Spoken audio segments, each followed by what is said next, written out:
Hey everyone, welcome to Afterwards. We took on the Nottish Forge. This was like a tense episode starting off. Uh, Pamela gets way into it when she wants, and I could see the other. I told her to keep it down because of the levels, but really it was just starting to get a little tense, and that was sort of my way of like, all right, disguising it as a technical concern, just because I could see Brian was getting like, oh, and I could see my other players were like, okay, which is fine. Like, Pamela got way into it. That's great. But we gotta let the other people feel comfortable enough that they can get into it without it turning into a Oscar-winning performance. But what that scene did, which was super awesome, was it raised the stakes on Rasper helping.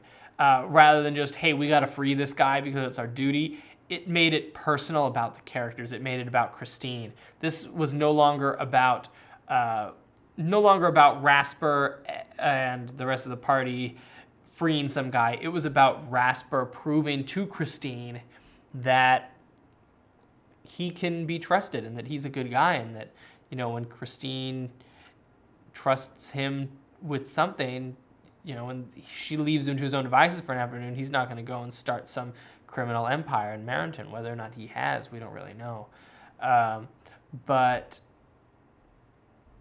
that was a great moment, and it was a good. Actually, we got a lot of different stuff from all the different characters.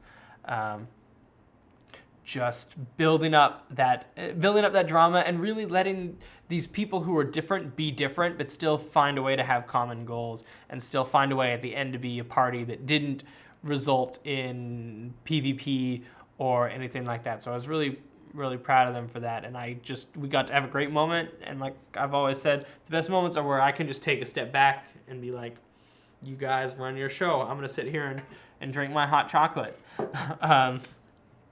So that was fantastic.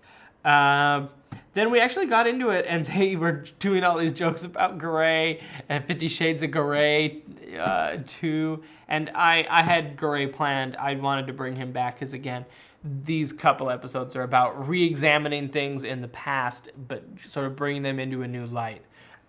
We got the Fae, which is kind of a Jamie tie-in. This time we got Garay, which is kind of a Rasper tie-in. Next week we'll have kind of a Clarion tie-in, hint, hint. And this was a lot of fun. This whole session was great with Garay showing up and the Crusher, which we didn't get to have Christine fight a couple episodes ago. We finally got to see him and the rest of them go at it. The Crusher I just used, he felt like a really good encounter, and he just had the standard or stats straight out of the monster manual for not the DM's guide, for making your own stat block, just the quick stats. And those worked out super well. I originally had this whole session planned totally differently. I was going to have them come in and just disrupt some things, get down to the bottom, and then have Garay and the Crusher show up to be like, what do you think you're doing? But after we had that awesome standoff with everyone's crossbows pointing at each other, and Jamie came in with that excellent one line. It just wrote itself, where we can then have the combat come out, and it timed out pretty perfectly, and it felt really good. Lots of stuff going on. Jamie did a really great job of finding stuff to do in combat. He doesn't have his powers yet, so he's at a huge disadvantage, and is kind of weak, but that. What that'll let him do is do some other stuff, find other things to do, both this session and last session, to find things to do outside of just attacking someone. That still is stuff that needs to be doing, making sure the people who are in there are safe. Or, he did 3 out of the 5 of those staffs in the last one. So that's been really good on Jamie, and I can't wait to see kind of when we come to the other side now, how that's going to change the way that Brian plays, and see if he'll go maybe see some things in a different way. I didn't necessarily need to, that wasn't necessarily a problem before, but I'm very interested once he gets his spells back.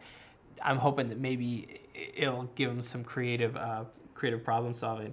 I love bringing Garay back. Garay is fun to play because of his relationship to Rasper. and I had his same stats as before, so you can kind of see how the party has grown a little bit from Garay being like a big boss character to sort of, being more like the weaker of these two people. Of course, the Crusher is just insane, but yeah, it was fun to play Garay. Garay's still with them. I don't know what's going to happen there. I sort of expected him to either die or to get away, or for them to like throw him in a bed, dispose of him somehow, but they definitely didn't. So I'm excited to see how that goes. I am excited to see what they do with this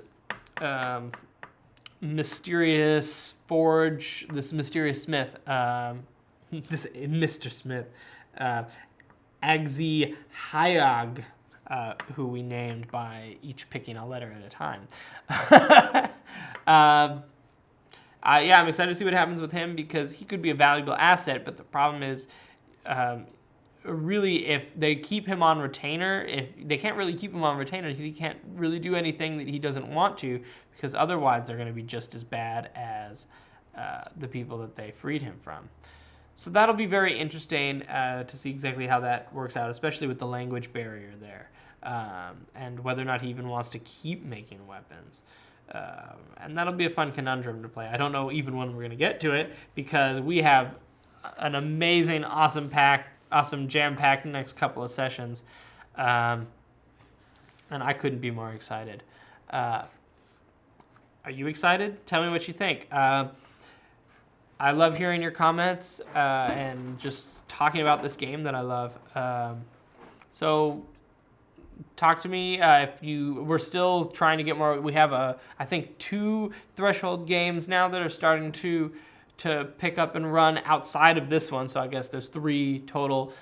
We have stuff going on with the Cold Iron Wars, and we have stuff going down in the Elven Homeland. And I'd love to get more of this world being built. So feel free to message me here on YouTube, or leave an inquiry in the comments, and I would love to I'd love to get on Skype like I've been doing with everyone and talk about all that. So I hope you enjoyed the episode. I hope you stick around for the next one. I hope you subscribe. I hope you comment, and I hope to see you next week for Afterwards, but also next Monday for the